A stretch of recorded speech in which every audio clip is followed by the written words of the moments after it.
Hello guys, welcome back to study start. तो आज हम पढ़ने वाले हैं फिजिक्स का इलेक्ट्रिक चार्ज एंड फील्ड। तो सबसे पहले हमने इससे प्रीवियस लेक्चर में यानी कि लेक्चर नंबर 2 में हमने पढ़ा था quantization of charge in the under properties of charge, है ना। प्रॉपर्टीज ऑफ चार्ज के अंदर हमने पढ़ा था quantization of charge. Ma'am what is quantization charge, हम तो भूल गए। तो एक और बार मैं आपको थोड़ा सा रिवीजन करा देती हूँ, फिर हम इस क्वेश्चन को सॉल्व करेंगे कि इन चारों में से कौन सा चार्ज जो है वो पॉसिबल है और कौन सा चार्ज पॉसिबल नहीं। ठीक है, तो चलिए पहले थोड़ा सा करवा देते हैं, मैं रिवीजन करा देती हूँ। तो what is quantization of charge, है ना। What is quantization of charge? तो क्वांटाइजेशन चार्ज मतलब कि जैसे कि हमारे ये कोई बॉडी है, किसी भी बॉडी पर अगर चार्ज प्रेजेंट है, अगर चार्ज पॉसिबल है, तो वो चार्ज जो है तभी पॉसिबल होगा जब, एक मिनट, सॉरी गाइस थोड़ा सा दिक्कत आ गई थी। तो मैं बोल रही थी एक बॉडी पर चार्ज तभी पॉसिबल है जब वो चार्ज किसी इंटीग्रल यानी कि फंडामेंटल चार्ज के इंटीग्रल मल्टीपल हो। व्हाट इज मैम की integral multiple of the fundamental charge, तभी वो चार्ज पॉसिबल होगा। ये सपोज द बॉडी है, इस पे चार्ज है Q, ठीक है, हमने इसको अगर लेट चार्ज भी Q, कि हमने इस बॉडी पर चार्ज क्या माना है, Q माना है। अब क्वांटाइजेशन ऑफ चार्ज क्या बोलता है? क्वांटाइजेशन ऑफ चार्ज बोलता है कि ये जो चार्ज है इस बॉडी पे, ये तभी पॉसिबल होगा जब ये चार्ज इंटीग्रल यानी कि इंटीग्रल मतलब कि इंटीजर होना चाहिए, इसके आगे का जो भी नंबर होना चाहिए, इंटीग्रल मल्टीपल हो किसका, फंडामेंटल चार्ज E का। E कौन सा चार्ज है, इलेक्ट्रॉन वाला, ठीक है। 1.6 इंटू 10⁻⁹ कूलम, इसके इंटीग्रल मल्टीपल में होना चाहिए किसी भी बॉडी पर अगर चार्ज है। मैम कैसे? अगर मैं सपोज इस पर चार्ज Q दिया था और ये चार्ज Q जो है 3e है, 4e है, 5e है, 6e है, तो ये ठीक है कि इंटीग्रल मल्टीपल।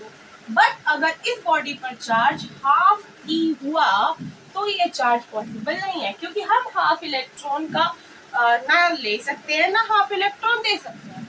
समझ में आया? मतलब किसी भी बॉडी पर चार्ज इंटीग्रल मल्टीपल होगा फंडामेंटल चार्ज यानी कि E के, इलेक्ट्रॉन के चार्ज के। तो देखते हैं इन चारों में से कौन सा पॉसिबल है। पॉसिबल होने के लिए कौन सी कंडीशन पूरी होना चाहिए कि जो भी चार्ज है वो Ne के बराबर होना चाहिए, है ना। तो चलिए इस पे देखते हैं। सबसे पहले एक, अगर मतलब हम ए वाले पार्ट को उठाए तो क्या ये इंटीग्रल मल्टीपल होगा? तो 1.6, तो हम क्या लिखते हैं, ए पार्ट को देखते हैं। अब कंडीशन क्या है हमारे पास कि जो भी चार्ज हो वो क्या होना चाहिए, Ne के बराबर हो, ये कंडीशन है हमारी। तो इसको यहाँ पे पुट कर देते हैं कि ये कोई चार्ज है, इसको हम क्या कर देते हैं, Ne के इक्वल रख देते हैं, है ना। अब E क्या था, हमारा इलेक्ट्रॉन का चार्ज यानी कि 1.6 इंटू 10⁻⁹ कूलम, और यहाँ पर जो है ये चार्ज है 1.6 इंटू 10⁻⁸, है ना। अब 1.6 से 1.6 तो कट आउट हो गया, है ना, यहाँ पे n भी है, और 10⁻⁻80 और यहाँ 10⁻⁻90 है, तो 10⁻⁻1 तो अभी भी बचा हुआ है। जब ये 10⁻⁻1 इधर आएगा यानी कि नीचे आएगा तो 1/10 हो जाएगा। सॉरी, यहाँ पे 10⁻⁻1 है, ठीक है। ये 10⁻⁻1 नीचे आया तो ऐसे हो गया।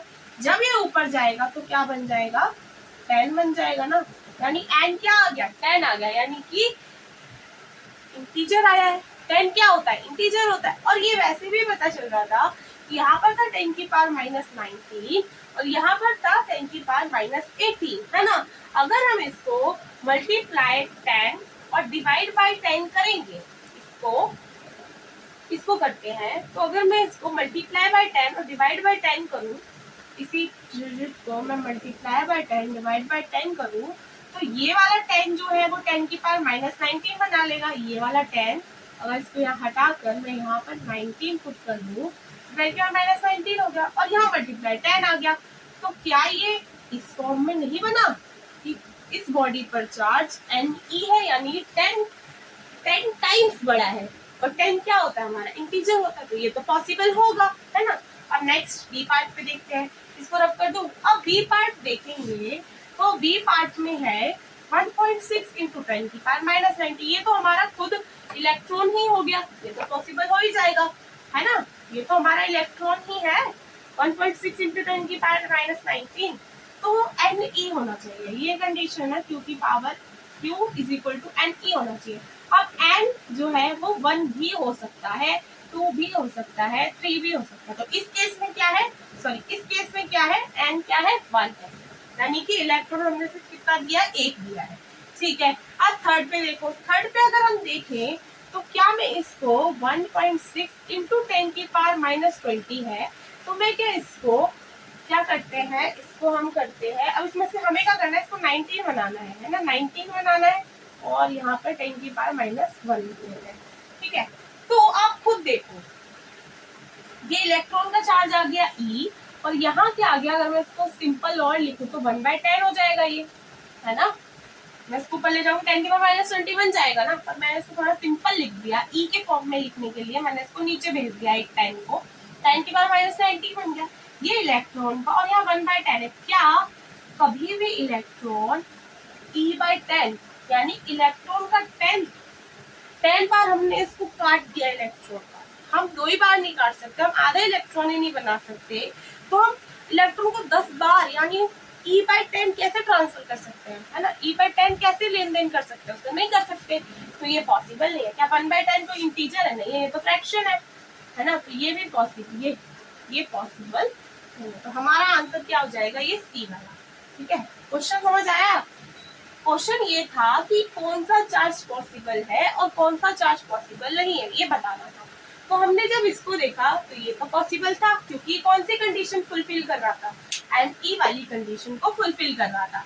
हमने दूसरा पार्ट देखा, ये भी फुलफिल कर रहा था, क्योंकि इलेक्ट्रॉन खुद एक चार्ज है ना। फिर थर्ड वाला जब हमने देखा तो ये फुलफिल नहीं कर रहा था, और अगर पहले तो ये तो इजी वे में हो गया, जो इजी सॉल्व करना था। अब जिसको बिल्कुल थोड़ा मैथ उसका वीक है, वो कैसे कर सकता है कि 1.6 इंटू 10 की पावर माइनस 20 था, इसको एन ई के इक्वल रख ले। अब इसको 1.6 इंटू 10 की पावर माइनस 19 है, ठीक है। अब ये सेम डिजिट ही पार लिया सपोज मैंने, तो 1.6 से 1.6 कट गया, 10 की पावर माइनस 20 और 10 की पावर माइनस 19 जब कटेंगे तो 10 की पावर माइनस 1 यहाँ बच जाएगा, है ना। 19 से 19 तो कट हो गया, बट एक बचा है ना, 10 की पावर माइनस 1। अब एन इक्वल्स टू 10 की पावर माइनस 1 आया, यानी कि 1/10 आया ना, इतना तो पता ही होगा आपको, है ना। और ये इंटीजर नहीं है, 1/10 तो कोई इंटीजर नहीं होता, ये तो फ्रैक्शन होता है, ठीक है। अब ऐसे ही सारे के सारे आपको क्वेश्चन सॉल्व करने होते हैं कि कौन सा चार्ज पॉसिबल है और कौन सा चार्ज पॉसिबल नहीं है, ऐसे ही नहीं क्वेश्चन आ जाता है 4 नंबर में, ठीक है। तो आई होप सो ये आपको क्वेश्चन एकदम अच्छे से आ गया होगा। ये 4 नंबर स्कोर करता है अगर नीट में डायरेक्टली आ जाता है, वैसे तो नहीं आएगा बट इन केस आ जाता है तो, और ये वैसे भी बहुत ज्यादा इंपॉर्टेंट है। चलिए हम नेक्स्ट टॉपिक पे मूव करते हैं। अब हम क्या करेंगे, क्या था, अब हम क्या करेंगे, कंडक्टर के बारे में समझेंगे कि कंडक्टर क्या होता है, इंसुलेटर क्या होता है, उसकी प्रॉपर्टीज क्या होती है, ठीक है। चलिए स्टार्ट करते हैं। अब देखिए, अब एक क्वेश्चन है, इसमें भी यही पूछा है कि which of the following charge is possible, ठीक है। उसमें भी चार्ज पूछा था, पॉसिबल था, उसमें सारी क्या थी, नंबर्स दे रखे थे, मतलब नंबर कुछ भी लिख रखा था, कुछ भी चार्ज था 1.6 इंटू 10 की पावर माइनस 20 खुला, ऐसे 3-4 नंबर दे रखे थे, हमने इजीली सॉल्व कर लिया उसको, क्या पुट करके, एन ई पुट करके।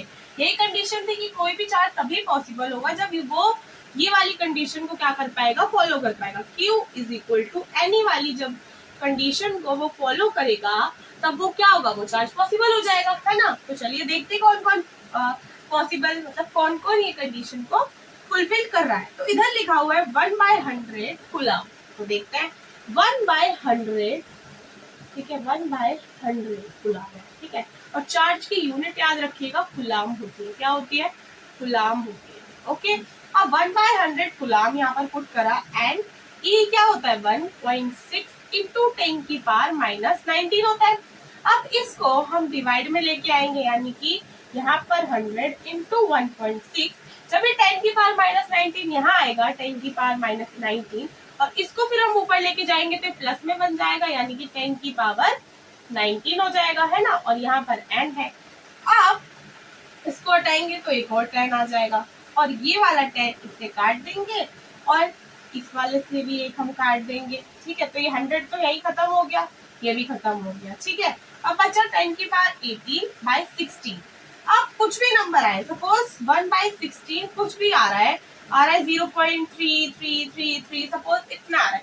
अब यहाँ पे इतना मतलब इतने हमारे पास जीरो है कि हम उसको क्या कर देंगे, इंटीजर बना ही देंगे। सपोज हमारे पास आया 0.33, ये एज्यूम कर रहे हैं कि 1/16 सॉल्व करके आता है 0.33, ठीक है। अब हमारे पास इतना जीरो है प्लस में कि हम इसको इंटीजर बना देंगे। हम क्या करते हैं 1 2 है ना, इसको क्या करेंगे जब हम 2 से यानी कि 100 से जब इसको मल्टीप्लाई कर देंगे तब भी तो हमारे पास 10 की पावर 16 अभी भी बच रहा है, जबकि हमने इसको 100 से मल्टीप्लाई कर दिया तो ये लो हमने क्या बना दिया, इसको इंटीजर बना दिया।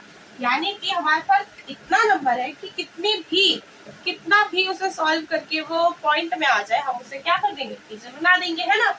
मतलब कि ये वाला चार्ज तो पॉसिबल है, ठीक है, ये पॉसिबल है। 1/50 है। अब यहाँ पर देखो चार्ज की जो यूनिट होती है वो कुलाम होती है, बट यहाँ पर कुलाम में नहीं दे रखा चार्ज, यहाँ पर दे रखा है 1/50 एंड ई के फॉर्म में दे रखा है, ठीक है। तो अब यहाँ को भी हम क्या कर देंगे, इसको भी क्या करेंगे, पुट करेंगे एन ई के फॉर्म में। अब ई से ई तो कट गया, एन बराबर आ गया 1/50। क्या ये इंटीजर है, ये इंटीजर नहीं है, ये तो फ्रैक्शन है, यानी ये वाला चार्ज क्या हो जाएगा, नॉट पॉसिबल, है ना। अब इस वाले चार्ज को देखते हैं। इस वाले चार्ज को जब मैं एन ई के बराबर रखूंगी, है ना, तो 16 3 होता है, 16 1 16, 16 32 और 16 3 48, ठीक है। तो ये 3 से जाएगा, मैंने यहाँ पे सपोज ई की वैल्यू रख दी 1.6 इंटू 10 की पावर माइनस, इसको मिटा दूं, 1.6 इंटू 10 की पावर माइनस 90 और यहाँ पर n है, ठीक है। तो 16 1 16, 16 3 48, ठीक है, और 10 की पावर माइनस 23 और यहाँ 10 की पावर 90, इसको जब हम कट करेंगे तो 20 21 22 23, यानी कि 10 की पावर माइनस 4 बच जाएगा, है ना।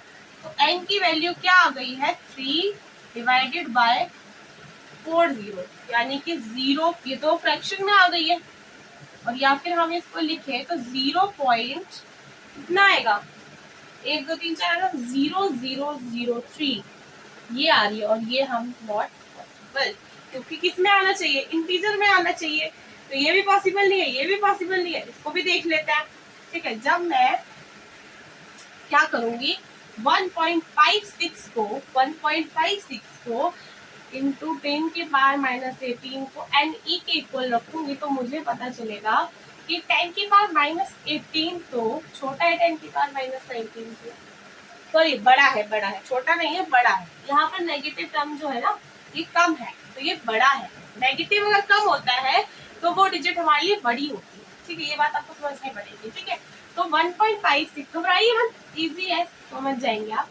इसको हम क्या करते हैं, बराबर रखते हैं 10 की पावर माइनस 19 के। 1.6 से क्या होगा, जब हम इसको काटेंगे 1.6 है, इसको नीचे 10 ला देते हैं और इधर क्या करते हैं 100 ला देते हैं।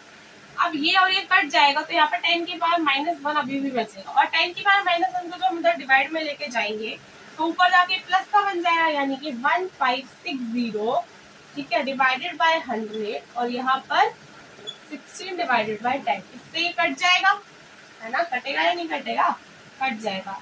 और यहाँ पर जब हम इसको भी काटेंगे तो ये वैल्यू जो है कितनी आएगी, ये वैल्यू देखते हैं, 16 1 16, 16 2 16 5 देखते हैं कितना होगा, 16 5 6 5 30, 5 1 5 और 3 8, 80 आ रहा है, यानी कि 16 5 80 होता है, और हमें 156 पहुंचाना है। तो 16 8 जा देख लेते हैं एक बार, 8 6 कितना होता है, 8 6 होता है 48, 8 1 8 और 8 4 कितना होगा 12, 128 जा रहा है, अभी भी 160, यानी 160 होगा, तो 9 के अप्रॉक्स तो नहीं जाएगा, हाँ 9 पॉइंट समथिंग आएगा, 9 पॉइंट कुछ आएगा, मतलब 9 पॉइंट कुछ आएगा, है ना। और फिर नीचे 10 दिया तो 1 पॉइंट आगे बढ़ जाए, यानी बेसिकली ये 0 पॉइंट समथिंग आएगा, और जो कि फ्रैक्शन में आ जाएगा, और फ्रैक्शन में आ गया, हमें फ्रैक्शन में चाहिए नहीं, हमें तो इंटीजर में चाहिए, तो ये वाले भी वैल्यू क्या हो जाएगी, गलत। तो हमारा आंसर क्या हो जाएगा, आंसर नंबर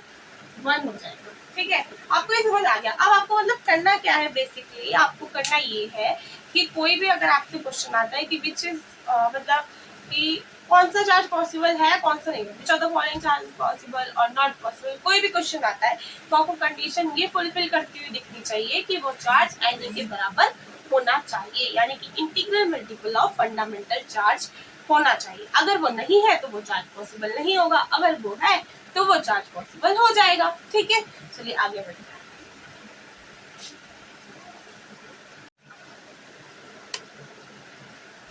तो गाइस अब ये वाला क्वेश्चन सॉल्व करते हैं, चलिए स्टार्ट करते हैं। ये क्वेश्चन क्या बोल रहा है, question says a body has -80 microcoulomb. अब मैं आपको बताती हूँ कि ये जो होता है ना, ये सिंबल होता है हमारा माइक्रो का। ठीक है, माइक्रो का अगर ये आपको सिंबल कहीं दिख जाता है फिजिक्स में तो ये किसका होता है, माइक्रो का होता है। ठीक है, और स्मॉल एम अगर आपको दिख जाता है तो ये किसका होता है, मिली का होता है। माइक्रो मीन्स होता है 10⁻⁻⁶ और मिली मीन्स होता है 10⁻⁻3। ओके, ऐसे ही एक होता है एन अगर दिख जाए, ये एन ही तो अलग है, ये वाला अगर एन आपको दिख जाए कि सपोज कहीं पे लिखा हुआ है कि -80 नैनोमीटर है या फिर नैनो कुलाम है, अभी हम चार्ज पे खेल रहे तो कुलाम लिख लेते हैं, तो इसका मतलब होता है नैनो। ठीक है, एन मतलब नैनो और इसका होता है 10⁻⁹। ठीक है, इसका मतलब होता है 10⁻⁹। अभी ये तीन जो है ना ये आपको याद रखो, क्योंकि ये तीन ही जो है आपका आ सकती है in the form of charge. ठीक है, चार्ज का अगर वो नंबर लिखना चाहते हैं वो ऐसे लिख सकते हैं कि 10⁻⁹ को वो लिख देते हैं क्या, नैनो। ठीक है, कि हमारे पास -80 नैनो कुलाम चार्ज है, तो आप कैसे बोल, मतलब नैनो मीन्स -9। ठीक है, अब स्टार्ट करते हैं कि वो बोल रहा है एक बॉडी है। ठीक है, एक बॉडी है जिसके पास क्या है, -80 माइक्रोकुलाम चार्ज। ठीक है, अब वो पूछ रहा है ये चार्ज है, इस चार्ज में कितने number of additional electron add करें। ठीक है, ऐड करें। ठीक है ठीक है ठीक है, ओके, एक बॉडी है जिसके पास ये चार्ज है। अब वो बोल रहा है number of additional electron in it will be, कि इसमें कितने एडिशनल इलेक्ट्रॉन, बेसिकली मतलब उसमें कितने इलेक्ट्रॉन है ये पूछ रहा है ना। इस चार्ज में कितने इलेक्ट्रॉन है ये बता दो। तो कैसे बताएंगे, तो चलिए स्टार्ट करते हैं। हम इस चार्ज को किसके इक्वल रख देंगे, हम इस चार्ज को इक्वल रख देंगे, माइक्रो मीन्स 10⁻⁻6 गुलाम, इसको इक्वल रख देंगे एन ई के। ठीक है, किसी भी बॉडी पर पॉसिबल चार्ज किसके इक्वल होगा, एन ई के इक्वल होगा। तो अगर ये चार्ज पॉसिबल है तो ये इंटीग्रल मल्टीपल तो आ ही जाएगा, और इंटीग्रल हमें पता लग गया तो हमें नंबर ऑफ इलेक्ट्रॉन्स पता लग जाएंगे। ये बेसिकली ये क्या है, नंबर ऑफ इलेक्ट्रॉन्स तो है, नंबर ऑफ इलेक्ट्रॉन्स ही तो है। ठीक है, तो अब चलिए करते हैं, 1.6 इंटू 10⁻⁻19। ठीक है, -80 और ये 1.6 है। ठीक है, इसका 10 जो है हम क्या करते हैं, इसको नीचे फटक देते हैं। ठीक है, अब 16 1 जा 16 और 16 10 जा, सॉरी 16 5 जा 80। ठीक है, और 10 के बाद -6 से जब हम इसको कट करेंगे तो ये कितना आ जाएगा, ये आएगा 10⁻⁻13 है ना, 13 आ जाएगा ना, हाँ 13 आ जाएगा। ओके मैम, अब इसके बाद माइनस, ये माइनस क्या दिखा रहा है, माइनस दिखा रहा है कि क्या इलेक्ट्रॉन्स हमने, माइनस चार्ज क्या दिखाता था, एक्सेस ऑफ इलेक्ट्रॉन्स, और प्लस चार्ज क्या दिखाता था, एफिशिएंसी ऑफ इलेक्ट्रॉन, है ना, यानी कि हमने इलेक्ट्रॉन्स निकाल लिए हैं। पॉजिटिव चार्ज ये बताता था और नेगेटिव चार्ज हमने ऐड किए, तभी यहाँ पे देखो एक टर्म में लिखी हुई है एडिशनल। एडिशनल इलेक्ट्रॉन कितने हैं, एडिशनल इलेक्ट्रॉन मतलब हमने ऐड करे हैं जो इलेक्ट्रॉन, जिसकी वजह से ये माइनस चार्ज आया है उस बॉडी पे, वो इलेक्ट्रॉन बताने हैं। तो इसको हमने एन ई के इक्वल रख दिया, एन पता चल जाएगा तो हमें पता चल जाएगा कि वो एडिशनल इलेक्ट्रॉन कितने थे। बेसिकली क्वेश्चन खुद ही इस चार्ज को डिफाइन कर रहा है कि माइनस क्यों आया है, क्योंकि हमने उस बॉडी में इलेक्ट्रॉन डाले हैं। ठीक है, अभी माइनस का सिग्निफिकेंस खत्म हो गया, इसलिए मैंने माइनस को हटा दिया, हमें पता चल गया इसमें इलेक्ट्रॉन डाले हैं। ठीक है, अब बस हमें नंबर ऑफ इलेक्ट्रॉन बता देंगे। ठीक है, तो n इज इक्वल टू क्या आ जाएगा, यहाँ पर 5 था, अब यहाँ कितनी टर्म बची है, ये 10 और 10 की पावर ये कितनी हो जाएगी, 10 की पावर -14 जाएगा इसके नीचे, और इस -14 को हम जब ऊपर ले आएंगे तो ये +14 बन जाएगा, है ना, 10⁻14। तो इतने इलेक्ट्रॉन जो है इस बॉडी में हमने क्या करे हैं, डाले हैं, तब ये चार्ज आया है हमारे पास। मतलब इस वाली बॉडी को हमने क्या किया है, ये इलेक्ट्रॉन्स इस बॉडी को हमने दे दिए हैं, और जब भी देती है यानी एक्सेस में सिर्फ इलेक्ट्रॉन कर रहे हैं, और एक्सेस में इलेक्ट्रॉन करने से क्या होता है, ये माइनस चार्ज। ठीक है, आई होप सो अभी आपको क्वेश्चन बिल्कुल अच्छे से समझ आ गया होगा। ठीक है, ओके, चलिए अब आगे क्वेश्चन करते हैं कि आगे कौन कौन से क्वेश्चन है। 4 टाइप्स के क्वेश्चन है, वेराइटी ऑफ क्वेश्चन है इस चैप्टर में। आप जैसे जैसे करते जाएंगे ना आपको बहुत इंटरेस्ट बढ़ता जाएगा। ठीक है, चलिए अब नेक्स्ट क्वेश्चन करते हैं। तो चलिए इस क्वेश्चन को सॉल्व करते हैं। Question says when can keep are 40 electrons are removed from a body. क्या बोल रहा है कि हमने क्या किया है, 10⁻14 इलेक्ट्रॉन्स को किसी बॉडी से क्या कर दिया है, रिमूव कर दिया है। तो वो पूछ रहा है कि देन चार्ज ऑन स्फीयर, ये चार्ज ऑन स्फीयर क्या होगा। सबसे पहले तो आप इसमें एक चीज नोटिस कीजिए कि चार्ज प्लस में होगा या चार्ज माइनस में होगा। अल्टीमेटली आंसर क्या होगा ये तो बात की बात है, पहले हम देखेंगे कि चार्ज पॉजिटिव होगा या चार्ज नेगेटिव होगा। ठीक है, तो suppose this is a body, ठीक है, जिससे हम क्या कर रहे हैं, इलेक्ट्रॉन्स को रिमूव कर रहे हैं।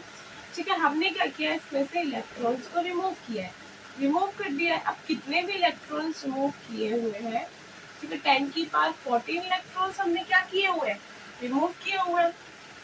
ठीक है, रिमूव कर दिए। जब भी इलेक्ट्रॉन्स को रिमूव किया है, इसका मतलब क्या किया हमने इलेक्ट्रॉन की डिफिशियंसी की है ना, इलेक्ट्रॉन की डिफिशियंसी की है। और डिफिशियंसी ऑफ इलेक्ट्रॉन क्या देता है, पॉजिटिव चार्ज देता है ना, पॉजिटिव चार्ज देता है। इससे हमें एक बात तो समझ में आ गई कि हमारे 2 ऑप्शन एलिमिनेट हो गए। अगर पॉजिटिव चार्ज होगा तो ये ना तो माइनस में होगा ना ये वाला होगा, तो 2 ऑप्शन हमारे क्या हो गए, एलिमिनेट हो गए, या तो ये होगा या तो ये होगा। अब क्वेश्चन सॉल्व कर लेते हैं कि क्या होगा। तो उसने पूछा चार्ज ऑन स्फीयर बता दो कि भाई कितना होगा। तो हम क्या करते हैं, पॉसिबल चार्ज क्या आता है, Q = N ही आता है। हमें चार्ज निकालना है, इलेक्ट्रॉन हमें पता है कितने हैं, 10⁻14, और एक इलेक्ट्रॉन का होता है 1.6 × 10⁻−19। ठीक है, एक का पता था। अब क्या करेंगे, इसको जब 10⁻14 और यहाँ 10⁻9 थे, ठीक है, 14 6 बचता, लेकिन एक कम है तो कितना होगा, 5 हो जाएगा। तो 10⁻−5 हमारा बचेगा, और यहाँ 1.6 बचेगा, ये बचेगा, है ना। और अगर मैं आपको एक चीज इधर सॉल्व करवाऊं तो 1.6 को जब ऐसे पॉइंट इधर हटाएंगे तो नीचे 10 आएगा, और यहाँ 10⁻−5 था, ये वाला 10 भी इसमें जोड़ेंगे तो 10⁻6 हो जाएगा। और मैंने अभी आपको एक चीज बताई थी कि 10⁻6 मतलब होता है माइक्रो, 10⁻3 मतलब होता है मिली, और 10⁻9 मतलब क्या होता है, नैनो। ये चीज मैंने आपको क्लियर की थी। बस वही है कि 1.6 है, अब ये तो हट गया है ना, पॉइंट हट गया, तो ये क्या है 16 × 10⁻6, और 10⁻6 को हम माइक्रो लिख सकते हैं, तो इसकी जगह हम क्या लिख सकते हैं, 16 माइक्रो कुलाम, क्योंकि कुलाम क्या है, चार्ज की यूनिट होती है। तो हमारे पास क्या आ रहा है, 16 माइक्रो कुलाम। और हमने एक चीज पहले पता कर ली थी कि इलेक्ट्रॉन अगर रिमूव हुए हैं तो हमने क्या किया, इलेक्ट्रॉन की डिफिशियंसी की है, और डिफिशियंसी ऑफ इलेक्ट्रॉन क्या देता है, पॉजिटिव चार्ज दे देता है। तो इसका आंसर क्या हो जाएगा, ये वाला हो जाएगा। जब कुछ ना लिखा हो तो पॉजिटिव मानते हैं, और ये वाला भी क्या हो जाएगा, गलत हो जाएगा। अब मैं इसका ब्रीफ दे देती हूँ थोड़ा सा कि कैसे कैसे सॉल्व किया। क्वेश्चन बोल रहा था कि हमने एक बॉडी ली है, उससे 10⁻14 इलेक्ट्रॉन को क्या कर दिया है, रिमूव कर दिया है, मतलब कि निकाल लिया। और जब भी हम इलेक्ट्रॉन निकालेंगे तो हमने क्या किया है, इलेक्ट्रॉन निकाल के उस बॉडी में से इलेक्ट्रॉन की डिफिशियंसी कर दी है, यानी हमने इलेक्ट्रॉन को कम कर दिया। और इलेक्ट्रॉन को कम किया यानी हमने उसको डिफिशियंसी की है, और डिफिशियंसी ऑफ इलेक्ट्रॉन्स क्या बोलते हैं, पॉजिटिव चार्ज आता है।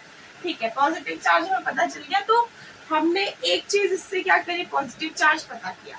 इससे हमारा एक हेल्प हुआ कि हमारे पास 4 ऑप्शन है, उसमें से 2 एलिमिनेट हो गए, क्योंकि उन 2 ऑप्शन में तो नेगेटिव था, और हमें पता चल चुका है कि डिफिशियंसी ऑफ इलेक्ट्रॉन क्या देता है, पॉजिटिव चार्ज देता है। तो ये वाले 2 ऑप्शन क्या हो गए, एलिमिनेट हो गए।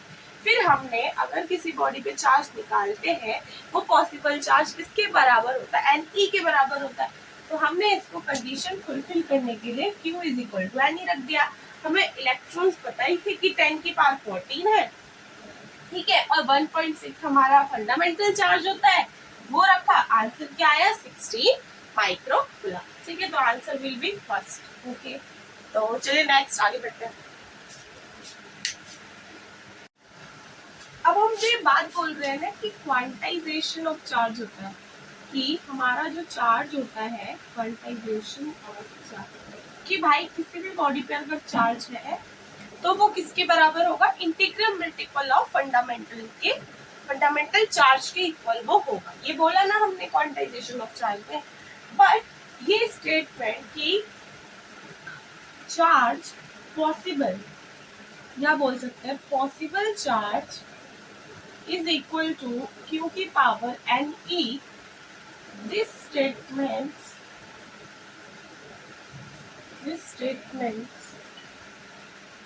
falls in case of quarks, ये स्टेटमेंट कहाँ फॉल हो जाती है, क्वार्क्स के केसेस में ये फॉल हो जाती है। यानी क्या होता है, exception of quantization of charge exist करता है। क्या एक्सेप्शन है कि जब हम देखते हैं कि भाई प्रोटॉन है, प्रोटॉन जो है वो भी तो एक बॉडी है ना, वो भी तो किसी बॉडी पे प्रेजेंट चार्ज है ना, कि प्लस ई किसी बॉडी पर अगर चार्ज है तो भाई वो भी बॉडी है ना। अगर तो हमने क्या बोला, बॉडी पे एक्सिस्ट क्या चार्ज होगा, वो क्यू की पावर यानी के बराबर होना चाहिए, है ना, बट वो एक्सिस्ट ही नहीं करेगा।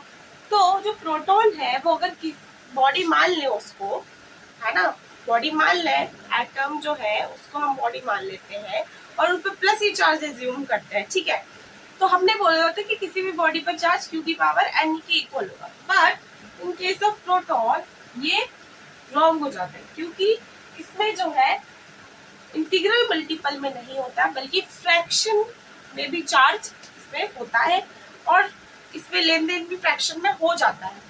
In case of proton neutron इसमें हो जाता है। तो कैसे होता है, देखो, एक होता है अप क्वार्क और एक होता है डाउन क्वार्क। मैंने क्या बोला था कि इलेक्ट्रॉन कभी भी हाफ नहीं होना चाहिए, बट इसमें क्या होता है, इलेक्ट्रॉन हाफ क्या 2/3 1/3 ऐसे ट्रांसफर हो रहा होता है।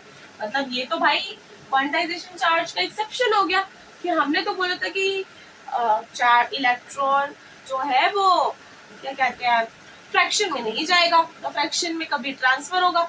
लेकिन in case of proton neutron ये कैसे बने हैं, ये अप क्वार्क और डाउन क्वार्क से मिलकर ही बने हुए हैं, ठीक है। ऐसे नहीं बना हुआ है कि पूरा एक इलेक्ट्रॉन गया, नहीं, ये क्या हुआ है, हाफ ई 2/3 ई ऐसे मिलके बना हुआ है। ये बस थोड़ा बेसिक समझ लो, फंडामेंटल, कि भाई क्वांटाइजेशन ऑफ चार्ज कहीं रॉन्ग हो जाता है, कहीं फॉलो नहीं होता है in case of proton and neutron, ठीक है। न्यूट्रॉन में भी, न्यूट्रॉन पे चार्ज क्या होता है, जीरो होता है ना।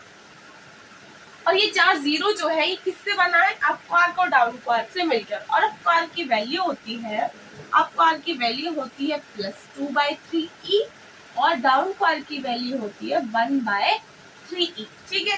अब प्रोटॉन अगर देखें तो प्रोटॉन कितने अप क्वार्क से मिलके बना है, प्रोटॉन 2 अप क्वार्क से और 1 डाउन क्वार्क के मिलके बना हुआ है। बेसिकली क्वार्क्स क्या है, ई जो है ना, ई हमारा फंडामेंटल पार्टिकल, इलेक्ट्रॉन जो है ना वो फंडामेंटल पार्टिकल है, ठीक है। वो किसी क्वार्क से मिलकर नहीं बना हुआ है, वो सिंपल अपना एक से बना है, दैट इज वो ई है। वो किसी क्वार्क वगैरह से अगर हम तोड़े उसको, इलेक्ट्रॉन को, तो हम नहीं तोड़ सकते क्योंकि वो फंडामेंटल पार्टिकल है। बट अगर हम प्रोटॉन को तोड़ेंगे तो वो अप क्वार्क और डाउन क्वार्क से मिलकर बना हुआ है, ठीक है। तो इसीलिए यहाँ पर ये क्या होता है, अनवैलिड हो जाता है क्वांटाइजेशन ऑफ चार्ज, क्योंकि इसमें तो 2/3 ई 1/3 ई ऐसा चार्ज आ गया है। ये तो हमने बोला तो पॉसिबल ही नहीं होना चाहिए, बट पॉसिबल है। तो यहाँ पे ये लॉ क्या हो जाता है, या फिर ये स्टेटमेंट क्या हो जाती है, रॉन्ग हो जाती है। तो थोड़ा सा समझ लें, ये कोई बॉडी है, न्यूट्रॉन है, अब ये किससे मिलके बना, ये 2 डाउन क्वार्क और 1 अप क्वार्क से मिलकर बना होता है। अब चलिए देख भी लेते हैं कि ये ठीक है। अप क्वार्क की वैल्यू है +2 ई ठीक है, प्लस 2e, 2 बार है ना, 2/3 2/3, ई भी लगा देते, ई भी लगा देते, और माइनस 1/3e। इसको यहाँ बना देते हैं कि 2 डाउन से और एक अप से होता है, 1/3। अब जब देखेंगे यहाँ 3 कॉमन है ना, 2 क्या हो जाएगा 4, और 4 माइनस 1 क्या होगा 3, ठीक है, 4 माइनस 1 क्या होगा 3, और नीचे भी 3, ठीक है, नीचे भी 3 है, तो ये पॉजिटिव आया, और ई को हमने क्या कर लिया कॉमन, 3 से 3 कट गया, 1 ई आ गया, और यही हमारा क्या होता है प्रोटॉन पर चार्ज होता है। अब न्यूट्रॉन का देख लेते हैं, 2 डाउन को आते हैं, यानी -1/3e, -1/3e, ठीक है, और प्लस का 2/3e, ठीक है। अब यहाँ पर 2 नीचे तो सेम है, तो ये नीचे सेम ही आ जाएगा, 2 और माइनस माइनस -1 -1 भी -2, -2 + 2 कैंसिल आउट, 0/3 यानी कि 0 ही अल्टीमेटली, और न्यूट्रॉन पर चार्ज भी क्या होता है 0 ही होता है, ठीक है। ये होता है कि क्वांटाइजेशन ऑफ चार्ज कहीं पे डिस्क करता है, मतलब कहीं पे फॉलो नहीं होता है, that is in case of quarks, ठीक है। घबराना नहीं है, ये एकदम बेसिक से, अगर आप इसे ध्यान नहीं भी रखेंगे तो भी चलेगा। बाकी हाँ ये अलग कि भाई क्वांटाइजेशन ऑफ चार्ज कहीं फॉलो नहीं होता है इन केस ऑफ क्वार्क्स। जब प्रोटॉन और न्यूट्रॉन बनते हैं तो वो किससे बनते हैं, क्वार्क से मिलके बनते हैं, बट हमारा जो इलेक्ट्रॉन है वो किसी से मिलके नहीं बनता, वो क्या होता है फंडामेंटल पार्टिकल होता है, ठीक है। तो चलिए आगे बढ़ते हैं।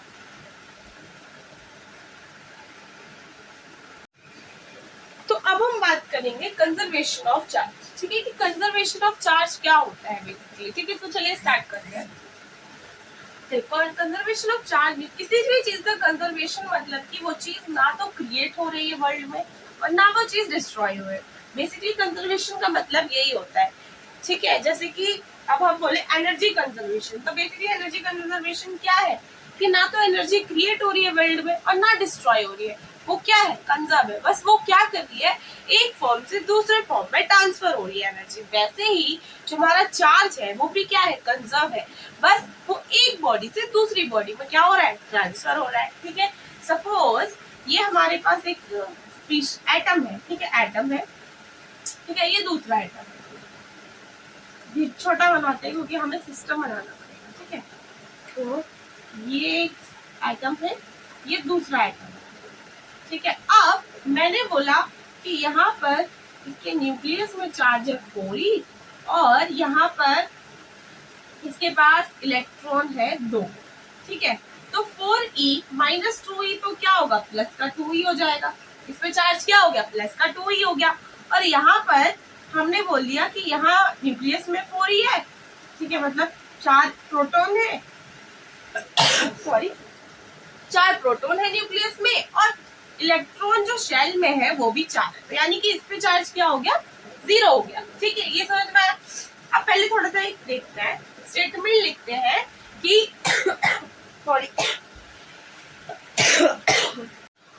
तो हम क्या करते हैं ना, पहले एक स्टेटमेंट लिख लेते हैं कंजर्वेशन ऑफ चार्ज पे, ठीक है। तो कंजर्वेशन ऑफ चार्ज क्या होता है बेसिकली कि चार्ज ऑन अ सिस्टम बोलेंगे, ठीक है, क्योंकि देखिए अगर हम चार्ज का ट्रांसफर करेंगे तो किसी और बॉडी पे जाएगा और 2 बॉडी हमारे लिए उस वक्त क्या होंगी ऑब्जर्वेबल पार्ट होंगी, ठीक है। थर्मोडायनेमिक में हम लोग पढ़ते हैं ना, तो वो मेरा थर्मोडायनेमिक का भी लेक्चर आ गया, वो भी देख सकते हैं, ठीक है। तो देखिए सिस्टम हो जाएगा ना वो हमारे लिए, तो बेसिकली सिस्टम में फिर कंजर्व हो जाएगा चार्ज, ठीक है। तो charge on a system is conserve, मतलब कि चार्ज नाइदर बी क्रिएटेड, ठीक है, नाइदर बी क्रिएटेड कि ना हम क्रिएट करते हैं कि भाई हमने क्रिएट कर दिया, इस पे प्लस 2 ही था, इस पे 0 ही, अब मैं इस पे क्रिएट करूंगी, नहीं ऐसा नहीं होता। Charge neither be created and nor be destroyed, ठीक है, डिस्ट्रॉय भी नहीं होता और ना ही क्रिएट होता है। कि जैसे मैंने बोल दिया, अब मैं आगे से बोलती हूँ कि इसको मैं आगे लेके गई और मैंने क्या किया, इसमें से इलेक्ट्रॉन का क्या करवाया है ट्रांसफर करवा दिया इस वाले एटम में, ठीक है। यहाँ पर 4e था, यहाँ पर 4e था न्यूक्लियस में, हम न्यूक्लियस को नहीं छेड़ते, तो आपको बात पता ही होती है। हम क्या करते हैं इलेक्ट्रॉन्स का ट्रांसफर करते हैं, न्यूक्लियस में से कोई छेड़खानी हम नहीं करते हैं। तो देखो यहाँ पर 2 इलेक्ट्रॉन बाहर थे, अब मैंने क्या किया, इसमें से इसमें से करवाते हैं क्योंकि इसके पास ज्यादा माल है ना, इसके पास तो कम माल है, इसके पास ज्यादा माल है। तो इधर से हमने क्या करा, ट्रांसफर किया।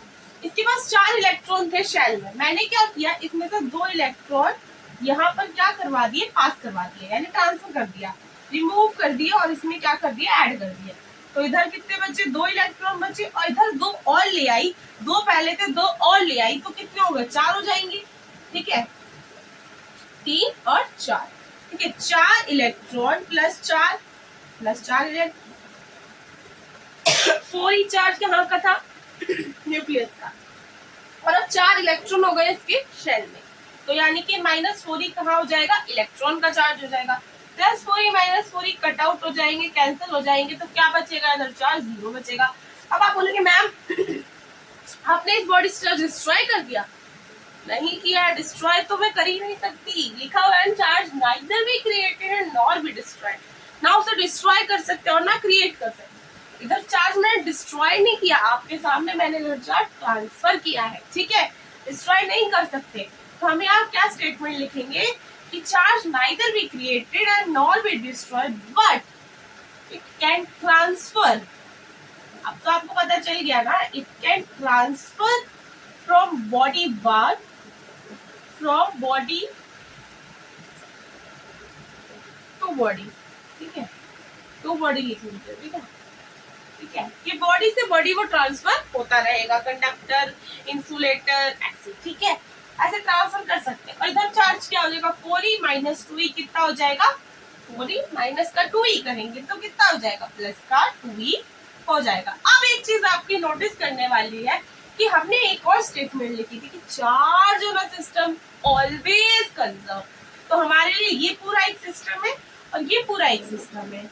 इनिशियल स्टेज पे और फाइनल स्टेज पे क्या होना चाहिए, चार्ज सेम होना चाहिए, सॉरी चार्ज सेम होना चाहिए। तो देखिए चार्ज सेम है या नहीं है, यहाँ पर 2e और यहाँ पर 0e, तो जब हमने प्लस किया तो बेसिकली आंसर हमारा 2e आ रहा है, टोटल चार्ज 2e आ रहा है। अब यहाँ पर भी क्या 2e आएगा, देखो 0e प्लस 2e, यहाँ पर भी 2e ही आ रहा है, तो मतलब कि हम करेक्ट है कि चार्ज हमेशा कंजर्व होता है, ठीक है।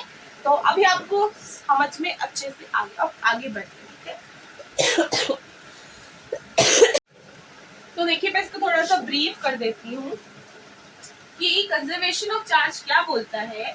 कंजर्वेशन ऑफ चार्ज बोलता है कि charge of a system always be conserve, ठीक है, कि हमेशा किसी भी सिस्टम में अगर हम 2 बॉडी ले रहे हैं, उनको सिस्टम ले रहे हैं, तो उन 2 बॉडी के सिस्टम में चार्ज हमेशा क्या रहेगा, कंजर्व रहेगा, ना वो चार्ज डिस्ट्रॉय होगा ना वो चार्ज क्रिएट होगा, बराबर रहेगा, इनिशियल भी और फाइनल। क्या ये स्टेटमेंट है, ये हम इसको वैलिडेट करते हैं, ठीक है। देखो यहाँ पर ये बॉडी 1 है, ये बॉडी 2 है, एटम है बेसिकली। इसके एटम में न्यूक्लियस में तो चार्ज 4e है, क्योंकि हम उसको नहीं छेड़ सकते, तो दोनों में 4e है। हम क्या करते हैं, इलेक्ट्रॉन्स का लेन देन करते हैं। इसकी शेल में 2 इलेक्ट्रॉन है और इसकी शेल में 4 इलेक्ट्रॉन है। मैंने क्या किया, जब मैंने देखा तो इधर 4e - 2e किया तो प्लस का 2e आया, और यहाँ 4e - 4e किया तो क्या आया, 0 आ गया, यानी ये न्यूट्रल है, और टोटल चार्ज क्या आ रहा है, 2e आ रहा है। अब मैंने क्या किया, इस बॉडी में से इस बॉडी पास 2 इलेक्ट्रॉन का ट्रांसफर करवा दिया। जब मैंने 2 इलेक्ट्रॉन का ट्रांसफर कराया तो इसके पास पहले 2 इलेक्ट्रॉन थे, बट अब 4 हो गए, और इसके पास 4 थे तो इसके पास 2 हो गए, तो 4e - 4e, ठीक है, तो 0e और प्लस 4e - 2e क्या हुआ, प्लस का 2e हो गया, ठीक है। अब आप बोलेंगे बॉडी 1 पे तो प्लस 2e का चार्ज था, ये 0 ही हो गया मैम, ये तो डिस्ट्रॉयड हो गया। बिल्कुल भी नहीं, डिस्ट्रॉय मैंने किया ही नहीं, चार्ज का क्या करवाया है, ट्रांसफर करवाया है एक बॉडी से दूसरी बॉडी में, बट उन 2 बॉडी के सिस्टम में वो चार्ज क्या है, कंजर्व है। पहले भी देखिए प्लस 2e प्लस 0e क्या था, 2e चार्ज था, और बाद में भी देखिए 0e प्लस 2e 2e ही चार्ज था। तो बेसिकली चार्ज जो है यूनिवर्स में वो कंजर्व है, ना वो डिस्ट्रॉय किया जा सकता है और ना वो क्रिएट किया जा सकता है, ठीक है। अब आगे बढ़ते हैं।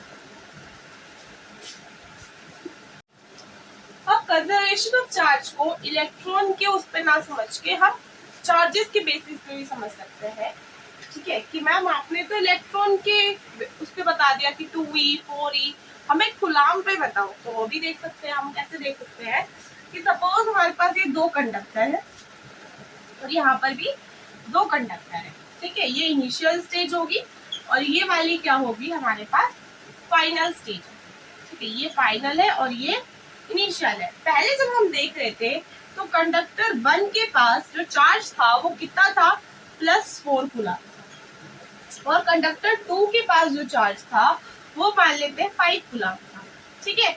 हमारी स्टेटमेंट ये है कि चार्ज जो है वो क्या रहेगा, हमेशा कंजर्व रहेगा। क्या रहेगा, हमेशा कंजर्व रहेगा, यानी कि इक्वल रहेगा इनिशियल पे भी और फाइनल पे भी, ठीक है, बराबर रहेगा। अब मैंने क्या किया, इसको चेक करने के लिए हमने इस कंडक्टर 1 से चार्ज इस कंडक्टर 2 पे क्या किया, ट्रांसफर किया। कैसे क्या होगा, इलेक्ट्रॉन के लेन देन से किया होगा, ठीक है। ये अब बाद में समझेंगे, बस ये समझ लेते हैं कि कंडक्टर 1 से कंडक्टर 2 पे चार्ज क्या किया गया है, ट्रांसफर किया गया। अब कितना ट्रांसफर किया गया है, तो हम सिंपल मान लेते हैं कि भाई 2 कूलम का चार्ज क्या हुआ, ट्रांसफर हुआ है फ्रॉम कंडक्टर 1 टू कंडक्टर 2, ठीक है। कंडक्टर 1 से कंडक्टर 2 पे क्या हुआ है, ट्रांसफर हुआ है। अब देखते हैं कि क्या हुआ होगा। तो +4 कूलम था और यहाँ पर 5 कूलम था। जब मैंने 2 कूलम इसको दे दिया तो +4 में से -2 हो जाएगा, यानी कि यहाँ पर कितना बचेगा, प्लस का 2 कूलम बचेगा। और इधर 2 कूलम ट्रांसफर हुआ है तो 5, 6, 7 कूलम हो जाएगा ये है ना। ये कितना हो जाएगा, 7 कूलम हो जाएगा। अब हमें नोटिस क्या करना है, हमें चेक करना है कि चार्ज कंजर्व रहना चाहिए। अब यहाँ पर 4 था, यहाँ पर 5 था, टोटल चार्ज कितना हुआ, 5 4 9 कूलम हुआ। यहाँ पर जो टोटल चार्ज है वो हमारा कितना है, 9 कूलम है ना, 9 कूलम है।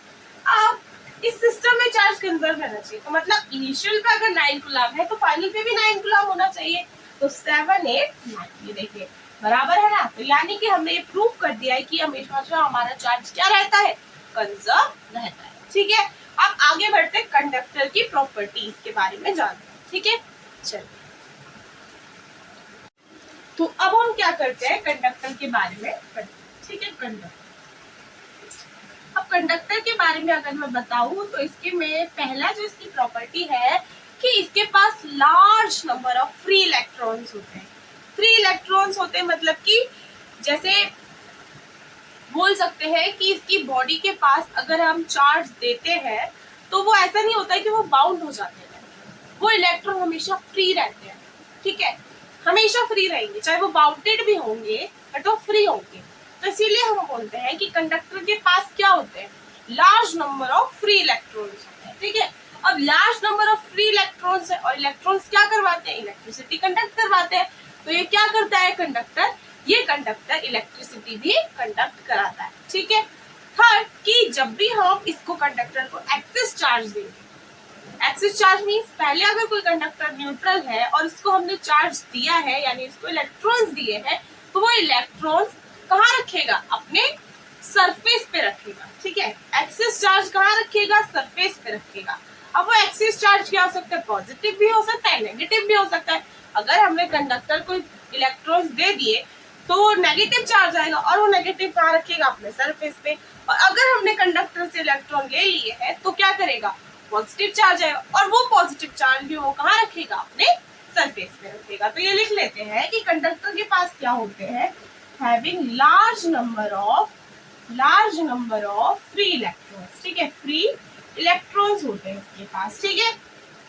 सेकेंड पॉइंट कि क्या कर सकता है, ये कंडक्ट करता है इलेक्ट्रिसिटी, ठीक है, कंडक्ट इलेक्ट्रिसिटी, है ना। अब इलेक्ट्रॉन्स है तो इलेक्ट्रिसिटी तो कंडक्ट कर ही सकता है, ठीक है। थर्ड, कि ये जो अपना एक्सेस चार्ज है ना, एक्सेस चार्ज ऑन कंडक्टर, ठीक है, कंडक्टर के पास जो एक्सेस चार्ज होगा वो कहाँ रहेगा, वो उसकी सरफेस पे रहेगा। On conductor lies on surface, ठीक है, lies on surface of the conductor, conductor की कहाँ रहेगा, सरफेस पर रहेगा, ठीक है। और चौथा पॉइंट ये है कि अगर कोई न्यूट्रल कंडक्टर है, सपोज हमारे पास कोई न्यूट्रल कंडक्टर है, ये हमारा एक न्यूट्रल कंडक्टर है, यानी इस पे जितने प्लस है उतने ही क्या है माइनस है, ठीक है। ये हमारे पास क्या है भाई, न्यूट्रल कंडक्टर है। तो इसके जो न्यूट्रल कंडक्टर है, इसमें जो ये इलेक्ट्रॉन होंगे ना बाउंडेड वाले, ये फ्री तो होंगे, ये घूम रहे होंगे पूरे कंडक्टर में, ये घूम रहे होंगे इलेक्ट्रॉन, और ऐसे घूम रहे होंगे कि इनका जो मूवमेंट है ना वो एक दूसरे से कैंसिल आउट हो रहा होगा, ठीक है। बाउंडेड है मतलब प्लस के साथ माइनस एसोसिएटेड है, बट ये क्या है, इनका मूवमेंट क्या है, फ्री है, ये फ्री इलेक्ट्रॉन्स, जैसे कि मैंने बताया having large number of free electrons, ठीक है।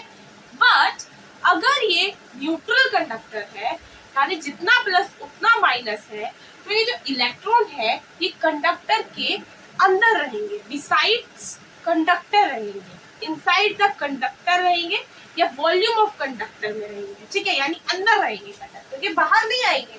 जैसे ये जो एक्सिस चार्ज है ये सरफेस पे आ जाता है ना, वैसे ही ये वाले जो इलेक्ट्रॉन है न्यूट्रल कंडक्टर में, तो न्यूट्रल कंडक्टर में जो ये इलेक्ट्रॉन्स है ये कहाँ रहेंगे, इसके अंदर रहेंगे, बाहर नहीं जाएंगे, वॉल्यूम में रहेंगे, ठीक है। Okay ma'am.